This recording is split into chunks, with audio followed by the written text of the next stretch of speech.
नदी किनारे एक गांव बसा हुआ होता है। फिर एक दिन उस गांव में लोगों की सिर कटी लाश के मिलने का सिलसिला शुरू हो जाता है। रोज सुबह कुएं के पास गांव वालों को एक सिर कटी लाश मिलती। किसी को कुछ समझ में नहीं आ रहा था कि आखिर इन गांव वालों का सिर कौन काट रहा है। फिर एक दिन रात होने पर मीना को पड़ोसी के चीखने की आवाज आती है। डर के मारे उसकी नींद खुल जाती है। फिर वो अपनी खिड़की से झांक कर देखती है तो उसे एक चुड़ैल की पीठ दिखाई देती है। उसने हाथ में बहुत सारे गुब्बारे पकड़े होते हैं। वो सब गुब्बारे हवा में उड़ रहे होते हैं। उन गुब्बारों को देखकर उसकी आंखें फटी की फटी रह जाती हैं, क्योंकि वो गुब्बारे नहीं इंसानों के सिर होते हैं। अरे मर गई रे, ये तो वही चुड़ैल है जो लोगों के सिर काट कर अपने साथ ले जा रही है। अजी जल्दी उठिए, वो देखिए ये वही औरत है जो लोगों के सिर काट कर अपने साथ ले जाती है। अजी जल्दी आइए ना। फिर मांगू उठता है और खिड़की से झांक कर देखता है, लेकिन वो चुड़ैल अंधेरे में ओझल हो चुकी होती है। अरे क्या मीना, आधी रात को तुम्हें वहम हो रहा है? वहाँ तो कोई नहीं है। देखो, मैं जानता हूँ गांव में सर काटने की घटना बढ़ती जा रही है। इस वजह से तुम घबराई हुई हो, इसलिए ये अनाप शनाप की बातें कर रही हो। चलो सोने चलो। इतनी रात गए, जो खिड़की पर खड़ा होना सुरक्षित नहीं है। अजी नहीं, मुझे कोई वहम नहीं हुआ है। मैंने अपनी आंखों से देखा था, ये वही चुड़ैल है जो लोगों के सिर काट रही है। फिर अगले दिन सुबह होने पर सब गांव वाले बरगद के पेड़ के नीचे इकट्ठा होते हैं। वो मीना सब गांव वालों को उस चुड़ैल के बारे में बताती है। फिर सब गांव वाले मीना की बताई हुई जगह पर जाते हैं जहां उसने रात को चुड़ैल को देखा था। वहां पहुंचकर उनकी आंखें फटी की फटी रह जाती हैं। वो उन्हें खून की बूंदें और चुड़ैल के उल्टे पैरों के निशान मिलते हैं। अरे बाप रे, लगता है मीना सही कह रही थी। देखो भाइयों, ये उल्टे पैरों के निशान किसी आम इंसान के नहीं है, ये जरूर चुड़ैल के ही है। देखो भाइयों, ये बात तो पक्की है कि हमारे गांव पर अब एक चुड़ैल का साया है। जब तक हम इस चुड़ैल का कोई समाधान नहीं ढूंढ लेते, कोई भी व्यक्ति रात होने पर अपने घर से बाहर नहीं निकलेगा। फिर सब गांव वाले अपने अपने घर की ओर चले जाते हैं। फिर रात होने पर एक शराबी अपने घर के बाहर खटिया डालकर शराब पी रहा होता है। जरा सा झूम लूं मैं, अरे नरे नरे ना, तुझे चूम लूं मैं, अरे नरे नरे ना। आज तो मजा ही मजा आ रहा है। क्या ठंडी ठंडी हवा चल रही। अरे नास मीठे, घर के अंदर बैठकर पी ले। भूल गया क्या सुबह सरपंच जी ने क्या कहा था? गांव में सिर काटने वाली चुड़ैल घूम रही है। रात बहुत हो गई है, कहीं वो आ गई तो तुम्हारी शामत आ जाएगी। अरे चल भाग्या से, मेरा सारा नशा ही उतार दिया। मैं किसी चुड़ैल वुड़ैल से नहीं डरता। मैं तो रात भर यहीं बैठकर दारू पीऊंगा।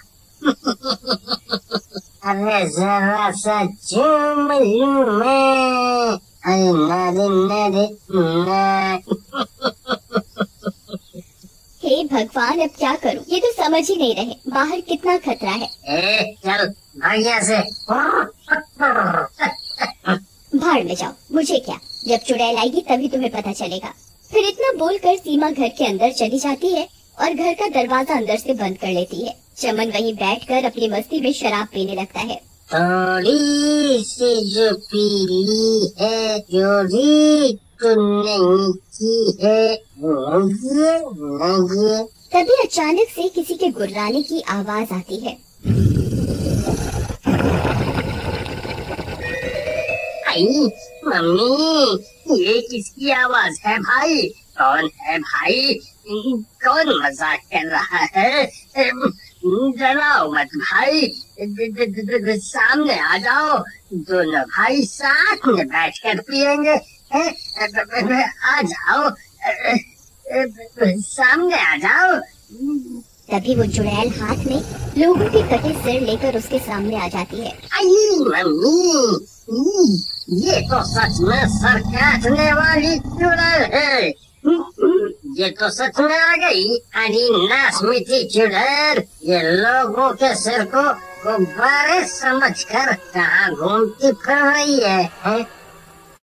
अब क्या करूं? क्या करूं? अरे दरवाजा खोल, देख तेरी अम्मा सच में आ गई। अरे दरवाजा खोल, अरे खोल दे। वो बहुत देर तक दरवाजा पीटता रहता है, लेकिन सुमन गहरी नींद में सो रही होती है। अरे मर गया रे। अरे प्रियतम, दरवाजा खोलो नहीं तो तुम विधवा हो जाओगी। ये खोलो दरवाजा, मैं वादा करता हूँ आज के बाद कभी शराब को हाथ नहीं लगाऊंगा। सच में, तुम्हारी मम्मी की कसम। जल्दी दरवाजा खोल दो, खोलो ना, खोल दो। अरे कहाँ भाग रहा है? जरा मेरे पास तो आ। तभी सुमन की नींद खुलती है और वो दौड़ती हुई दरवाजे की ओर जाती है। अजी जानू, मेरी जानू, जल्दी दरवाजा खोलो, खोलो ना। फिर सुमन जैसे ही दरवाजा खोलती है, चमन झट से घर के अंदर घुस जाता है और दरवाजा अंदर से बंद कर लेता है। अरे नासमती, दरवाजा क्यों नहीं खोल रही थी?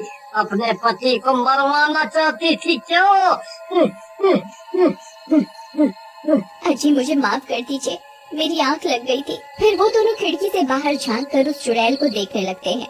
चुड़ैल वहीं उनके घर के बाहर खड़ी होती है। तभी उस चुड़ैल की नजर उस शराब की बोतल पर पड़ती है। अरे ये क्या चीज है? फिर चुड़ैल उस बोतल को उठाती है और पूरी शराब पी जाती है। अरे नहीं, ये नासमती तो मेरी शराब की पूरी बोतल ही गटक गई। अरे वाह, ये तो बहुत बढ़िया थी, मजा आ गया है। मैं कल फिर आऊंगी, मुझे ऐसी एक और बोतल चाहिए, नहीं तो मैं तेरा खून पी जाऊंगी, समझ गया तू? फिर इतना बोलकर चुड़ैल वहाँ से चली जाती है। बाल बच गए आज तो, शुक्र है भला चली। अजी मुझे लगता है इस चुड़ैल को भी आपकी तरह शराब की लत लग गई है, अब ये रोज यहाँ आएगी। फिर सुबह होने पर सुमन और चमन सभी गांव वालों को रात की घटना के बारे में बताते हैं। ठीक है, आने दो चुड़ैल को। फिर रात होने पर चमन अपने घर के बाहर मेज पर एक शराब की बोतल रखकर घर के अंदर भाग जाता है और सब गांव वाले अपने अपने घर की खिड़कियों से छुप छुप कर उस चुड़ैल का इंतजार करने लगते हैं। तभी एक शराबी चमन के घर के बाहर से गुजरता है। उसकी नजर उस शराब की बोतल पर पड़ती है। मुफ्त की शराब देखकर वो खुश हो जाता है। अरे वाह वाह, आज तो मजा आ गया। लगता है चमन भाई इस बोतल को यहाँ रख कर भूल गए हैं। बढ़िया है, शराब को यूं इंतजार करवाना ठीक नहीं है। चलो पार्टी हो जाए। फिर वो शराबी बोतल को उठाता है और पीने लगता है। अरे रुक कमबख्त शराबी, बोतल को नीचे रख। मुफ्त की शराब मिलते ही पीना शुरू है। चल रख बोतल को वापस। अरे भाई मुझे लगा तुम बोतल रख कर भूल गए हो। कोई बात नहीं, कोई बात नहीं। लो रख दी। तभी कुछ देर इंतजार करने पर अचानक से कुत्तों के रोने की आवाज आने लगती है। अरे नीलम, देखो कुत्ते रो रहे हैं। वो चुड़ैल जरूर यहीं कहीं है। तभी उन्हें अजीब अजीब सी आवाजें आने लगती हैं और कुछ ही देर में चुड़ैल वहाँ पहुँच जाती है। उस शराब की बोतल को देखकर वो खुश हो जाती है। अरे वाह, ये गांव वाला तो अपने वादे का पक्का निकला, चलो दावत हो जाए। फिर वो चुड़ैल उस बोतल को उठाती है और एक ही सांस में पूरी बोतल पी जाती है। अरे नहीं, कल तो इसका स्वाद बहुत बढ़िया था। तभी वो बोतल पीते ही चुड़ैल का शरीर अंदर से जलने लगता है। उसके कान और आँखों से आग निकलती है। अरे नहीं, ये मुझे क्या हो रहा है? अरे गाँव वाले तेरा नाश मिटे, ये तूने मुझे क्या पिला दिया? अरे मर गई रे, ये मुझे क्या हो रहा है? तभी उस चुड़ैल को तड़पता देख सब गांव वाले अपने अपने घरों से बाहर निकल आते हैं। क्यों चुड़ैल, मजा आया? तूने ये क्या पिला दिया मुझे? मूर्ख चुड़ैल, इस बोतल में कोई शराब नहीं थी, बल्कि पवित्र गंगा जल था। अरे नहीं, ये मैंने क्या पी लिया? तभी देखते ही देखते चुड़ैल अंदर से जलने लगती है और कुछ ही देर में वो चुड़ैल जल कर राख हो जाती है। अजी अब आप भी शराब पीना छोड़ दीजिए और गंगा जल पीना शुरू कर दीजिए, आप भी अंदर से पवित्र हो जाएंगे।